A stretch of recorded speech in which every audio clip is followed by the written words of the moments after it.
Hello friends, আমার নতুন একটা ব্লগে তোমাদেরকে ওয়েলকাম জানাই। আমার চুল প্রচুর তোমরা দেখেছো যে পুজোর সময় আমি স্মুথনিং করাতে আমার চুলের কন্ডিশন ভীষণ খারাপ হয়ে গেছিলো। আর মান্থলি স্পাটা না আমার একদম করার টাইম হয় না।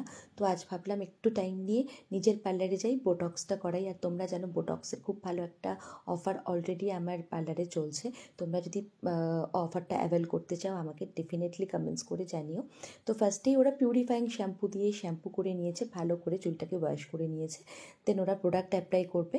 আমার চুলের কন্ডিশন ভীষণ খারাপ, কারণ আমি প্রচুর কালার করাই, হাইলাইট করাই, প্রত্যেক মান্থলি মাসে মাসে কালার চেঞ্জ করি। তো অবস্থা ভীষণ খারাপ আমার চুলের। তবু ওরা আমি রেজাল্ট কেমন আসবে জানি না, ওরা প্রচণ্ড চেষ্টা করেছে। দেখো ছোট্ট ছোট্ট পার্ট নিয়ে ওরা চুলের লেন্থে গিয়ে প্রোডাক্ট অ্যাপ্লাই করছে। নিজের চুলের মুঠি নিজেই ধরে আছি, কারণ হেল্প করার মতো তেমন কেউ ছিল না আমাদের। দুজনেই প্রোডাক্ট অ্যাপ্লাই করছিল। তো আমার নিজের চুলটা নিজেই ধরতে হয়েছে। স্ক্যাল্প বাদ দিয়ে পুরো চুলে ওরা সুন্দর করে প্রোডাক্টটা অ্যাপ্লাই করেছে। তারপরে রেজাল্ট কেমন আসবে জানি না, একটা আফটার অ্যান্ড বিফোর লুক আমি তোমাদেরকে দেখাবো যে আগের চুলটা কেমন ছিল যখন আমি বোটক্স করাইনি, তার আগের রেজাল্ট কেমন আর পরের রেজাল্ট কেমন এসছে। দেখো এটা আমার আগের রেজাল্ট কেমন এসছে, তোমরা একটু কেমন ছিল আগে বলো।